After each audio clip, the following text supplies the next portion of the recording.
नमस्कार दोस्तों, क्या हाल चाल। स्वागत है आपका फिर से आपके और मेरे प्यारे चैनल मैथ कोर पर। तो प्यारे बच्चों, आज की क्लास में हम अपना सर्कल चैप्टर कंटिन्यू करने जा रहे हैं एक्सरसाइज 10.2 पार्ट 1 के साथ। इससे पहले हमने 10.1 खत्म करी है और उससे पहले उसका introductory part link description box में डाल दिए गए हैं। अगर आपने कुछ भी मिस करा है, आप जाके डिस्क्रिप्शन बॉक्स खोलिए, लिंक को क्लिक करिए। तो चाहिए मुझे आपके कुछ ही मिनट आज के पार्ट को कंप्लीट करने में। हमने 10.2 एक्सरसाइज 3 पार्ट्स में डिवाइड करी है। आज के पार्ट में हम फर्स्ट 5 क्वेश्चंस करेंगे, बहुत ही मजेदार, बहुत ही इजी। तो चलिए शुरू करते हैं हम आज की अपनी पहली स्लाइड के साथ। अब ध्यान से मेरी बात सुनिएगा। हमारे जो कुछ क्वेश्चन है ना, उसमें कंस्ट्रक्शन करनी पड़ेगी। ध्यान से समझना क्या चीजें बोली गई है। जब हमने इंट्रोडक्टरी पार्ट पढ़ा था ना, तो हमने उसमें ना एक वर्ड पढ़ा था, दैट वाज टेंजेंट। अब टेंजेंट का मतलब क्या था कि जैसे आपका ये सर्कल है ना, एक एक्सटर्नल पॉइंट से दो लाइनें इसको टच करती हैं।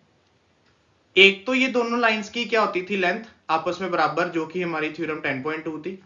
और उसी के साथ साथ ये जो लाइन सर्कल को किसी एक पॉइंट पे टच करते हुए जाती है, इसको बोलते थे हम टेंजेंट। अगर आप में से किसी ने ये पार्ट नहीं देखा, लिंक ऑलरेडी प्रोवाइडेड है, आप जाके देखिए।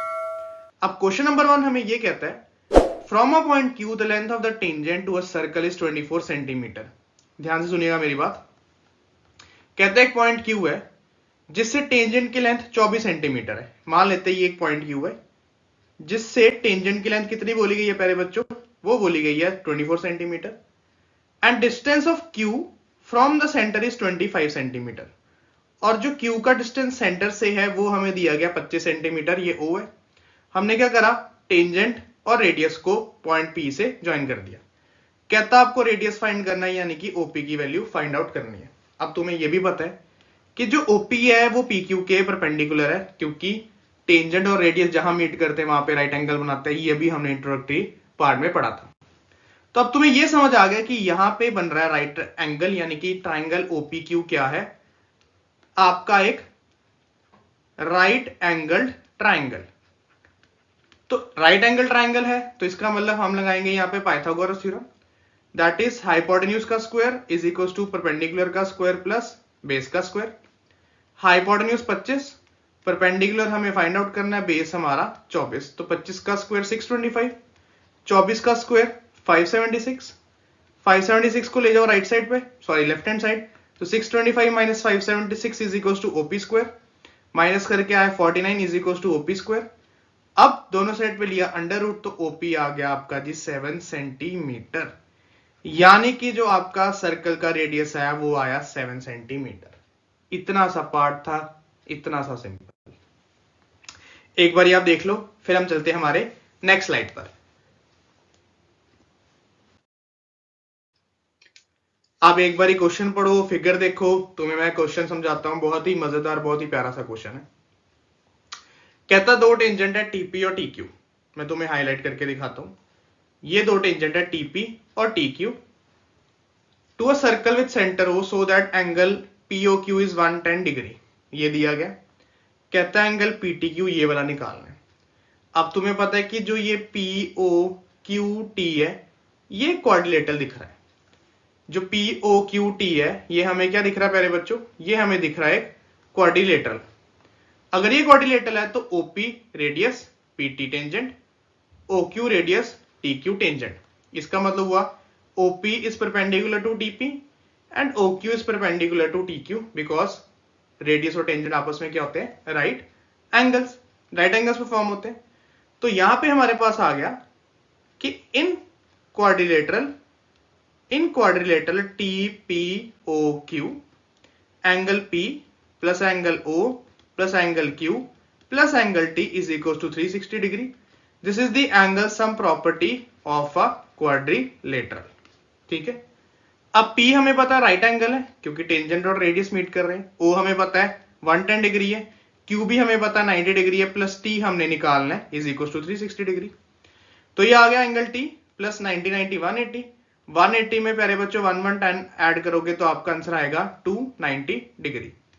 अब 290 डिग्री को राइट साइड पे ले जाएंगे, तो यहां से एंगल T आ गया 360 माइनस 290 डिग्री, यानी कि एंगल T आ गया जी आपका कितना, 70 degrees. So this was your question number second. अब मैं तुम्हें यहाँ पे कुछ एडिशनल चीजें भी समझाता हूँ।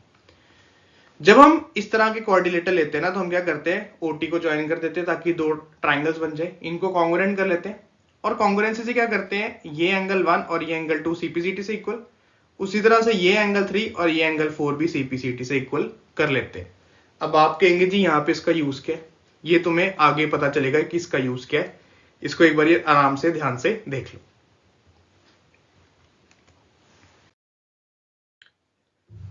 चलो, अब जो थर्ड क्वेश्चन आ रहा है ना, इसमें हमें फिगर प्रोवाइडेड नहीं है, इसमें हम फिगर बनाएंगे। ध्यान से सुनिएगा, पहले मैं आपको फिगर दिखाता हूं, फिर मैं आपको एक्सप्लेन करूंगा कि क्या चीजें आने वाली है। ध्यान से सुनना मेरी बात। अब कहता जी दो टेंजेंट्स है पीए और PB from point P to a circle with centre O. PA and PB are two tangents from P to a circle with centre O are incline to each other at angle of 80 degree. Incline का मतलब है जहां से ये दोनों tangent का face खुल रहा है ना, वो 80 डिग्री है। आपको एंगल पीओए यानी कि आपको इस एंगल की वैल्यू निकालनी है, एंगल 1 की। अब मैंने तुम्हें अभी यही बताया कि जो ओपी लाइन है ना, वो बाइसेक्ट करती है किसको, एंगल पी को। ये जो ओपी लाइन है ना, ये एंगल पी को बाइसेक्ट करती है। यानी कि अगर एंगल पी 80 डिग्री है, तो मान लो मुझे ये वाला एंगल 2 चाहिए, तो angle 2 is half of angle P. ये हम थ्योरम 10.2 में ही प्रूव कर देते हैं। जब टेंजेंट्स की लेंथ इक्वल करते हैं ना, हम ये भी शो कर देते हैं कि जहां पे इंक्लाइंड है वो भी क्या है, बराबर। ये किसी ने नहीं बताना, कि तुम्हें ध्यान से सुनना पड़ेगा। तो यहां से आपका एंगल 2 आ जाता है जी 40 डिग्री, क्योंकि पी आपका 80 डिग्री है। अब क्या करेंगे, ट्राइंगल लेंगे ओएपी, इस पे हम लगाएंगे एंगल सम प्रॉपर्टी। तो angle 1 plus angle 2 plus angle A is equal to 180 degree. This is angle sum property. 1 हमें ढूंढना है, 2 हमने 40 निकाला, ए हमें पता है कि 90 डिग्री है, is equal to 180 degree. 40 plus 90 आपको पता है जी 130 degree, is equal to 180 degree.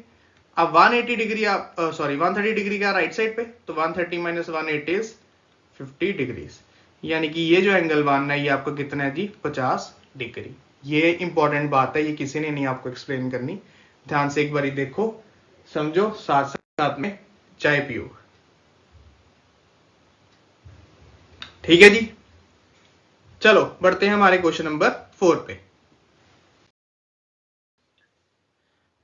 अब क्वेश्चन नंबर 4 फिर से आपका थोड़ा सा थ्योरेटिकल क्वेश्चन है, ध्यान से सुनना। अच्छा क्वेश्चन है, इंपॉर्टेंट क्वेश्चन है, काफी बारी 2 मार्क्स में पूछा जाता है।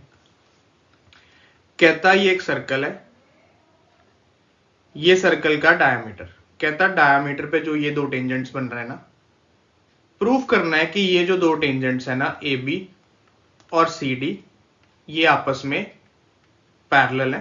ए बी टच करता है सर्कल को पी पे, सी डी टच करता है क्यू पे, और सर्कल का सेंटर है वो। यहां पे लिख देते हैं कि A B and C D are two tangents, A B and C D are two tangents.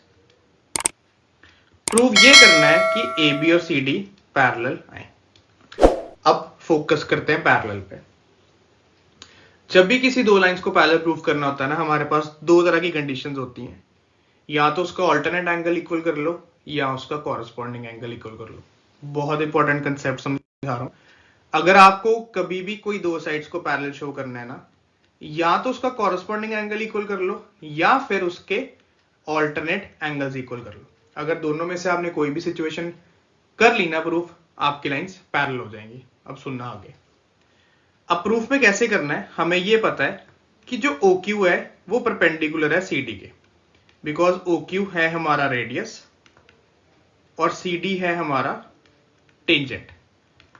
OQ है हमारा रेडियस और CD है हमारा टेंजेंट। यानी कि यहां पे जो दो एंगल्स बन रहे हैं 1 और 2, these are both will be 90 degree. These both angles are 90 degree. Similarly, जो हमारा OP है is perpendicular to AB because OP radius है, AB tangent है। तो यहां पे जो एंगल बनेंगे 3 और 4, these are right angles. 3 और 4 right angles. Same reason. तो इक्वेशन 1 और 2 से हमें ये पता चलता है, फ्रॉम इक्वेशन 1 एंड 2, कि एंगल 1, 2, 3, 4 ये सब के सब क्या है 90 डिग्री, यानी एंगल 1 और 4 बराबर है, ये ऑल्टरनेट एंगल्स है। एंगल 2 और एंगल 3 बराबर है, ये भी ऑल्टरनेट एंगल्स है। और अगर ऑल्टरनेट एंगल्स इक्वल हैं तो यहां से पता चलता है कि लाइंस पैरेलल है। ये आपका फोर्थ क्वेश्चन, बहुत इंपॉर्टेंट, बहुत अच्छा कंसेप्ट समझाया मैंने, एक बार ही तुम देख लो। जहां से नहीं समझ आया कमेंट बॉक्स में पूछिए, आपको सोल्यूशन मिल जाएगा। एक बार देख लो क्या करें। ठीक है जी, फिर हम बढ़ते हैं हमारे आज के लास्ट क्वेश्चन पर। हमारा पहला पार्ट इसी में खत्म हो जाएगा। लीजिए जी, अगला फिफ्थ क्वेश्चन, अगेन थ्योरेटिकल, बहुत ही बढ़िया कंसेप्ट, ध्यान से सुनना। पहले मैं तुम्हें फिगर बना के समझाता हूं कि क्या बोला गया, ताकि तुम्हें थोड़ी सी क्लैरिटी हो जाए।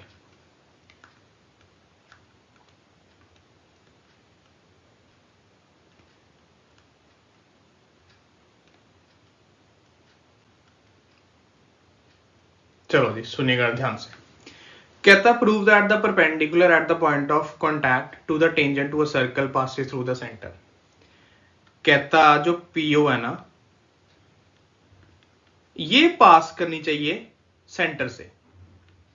अब सामने दिख रहा है कि जो ये पीओ लाइन है ये सेंटर से ही पास कर रही है, पर कहता है इसको प्रूव करो कि हाँ ये सेंटर से ही पास करनी चाहिए या पास कर रही है।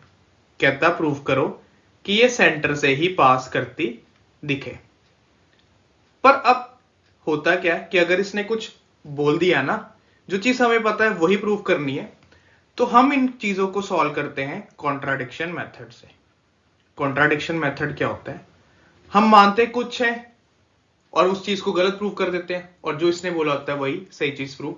ये हमने चैप्टर नंबर 1 रियल नंबर्स में करा था, जब किसी नंबर को इरैशनल प्रूव करना, जैसे √2, √3, इस तरह से हम उसको रैशनल मानते थे, फिर उसको धीरे धीरे कुछ ना कुछ लिंक करके रैशनल प्रूव कर देते थे। सेम यहां पे हम यहां पे मानेंगे let O dash B the centre of circle. जो ओ डैश है वो सर्कल का सेंटर है, हमें पता नहीं है पर हमने मान लिया। अगर ओ डैश सेंटर है तो O dash P is the radius. बिल्कुल जी, ओ डैश पी रेडियस है, और ओ डैश पी ही परपेंडिकुलर होगा ए बी के, क्योंकि रेडियस और टेंजेंट आपस में परपेंडिकुलर होते हैं। ये हमारी थ्योरम 10.1 है। तो इसका मतलब जो एंगल ओपीबी है ये वाला, ये हमारा हो गया ओ डैश पी बी, ये हमारा हो गया राइट एंगल इक्वेशन नंबर 1। पर अब जब मैं फिगर को ऑब्जर्व करूं ना, पर मुझे ये समझ आया, but on observing the figure, जब मैंने फिगर को ऑब्जर्व किया तो मुझे ये समझ आया कि एंगल ओपीबी दिखने में 90 लग रहा है। एंगल ओपीबी कौन सा, वो मैं आपको हाईलाइट करके बताता हूं। एंगल ओपीबी ये पूरा, और ये एंगल मुझे ओ डैश पीबी से बड़ा भी लग रहा है। बिल्कुल आप भी अग्री करेंगे, जी हाँ, यही एंगल 90 लग रहा है, और ये एंगल ओ डैश पीबी से बड़ा भी लग रहा है। ये ओपीबी ये वाला एंगल है, ये 90 भी लग रहा है, और ये ओ डैश पीबी से बड़ा भी लग रहा है। तो आप कहेंगे जी on comparing equations 1 and 2 and 3, एक साइड आप कह रहे हो कि ओ डैश पीबी 90 है, एक साइड आप कह रहे हो कि ओ डैश पीबी छोटा भी है। कॉन्ट्राडिक्शन होगी ना, 90 भी बोल रहे हो और उस एंगल को 90 से छोटा भी बोल रहे हो। तो यहां से पता चला कि जब हमने इक्वेशन 1, 2, 3 कंपेयर करा कि ओ डैश पीबी 90 नहीं है। इसका मतलब ये हुआ therefore our assumption is wrong, हमारी assumption है गलत। इसका मतलब O dash is not the centre, O dash centre नहीं है। अगर ओ डैश सेंटर नहीं है, इसका मतलब पीओ सिर्फ और सिर्फ ओ से पास करता है। बहुत इंपॉर्टेंट, बहुत ज्यादा थ्योरेटिकल चीज नहीं है, समझने वाली चीज है, पर बहुत इंपॉर्टेंट है। एक बार ध्यान से देख लो, अगर तुम्हें लगता है कि हाँ कोई पार्ट नहीं समझ आया तो मैं दोबारा बता दूं, एक बार ध्यान से देख लो। यही हमारा आज का पार्ट। फोर्थ और फिफ्थ क्वेश्चन बहुत इंपॉर्टेंट है। अब क्या करेंगे हम नेक्स्ट पार्ट में, क्वेश्चन 6 से शुरू करेंगे, 4-5 क्वेश्चंस करेंगे, 3 पार्ट्स में इस चैप्टर को खत्म कर देंगे। अच्छे से पढ़ना, प्री बोर्ड्स अच्छे से देना, बोर्ड्स जल्दी पास आने वाले हैं। तो टिल देन बी से बी हैप्पी। अब हम मिलेंगे नेक्स्ट वीडियो में।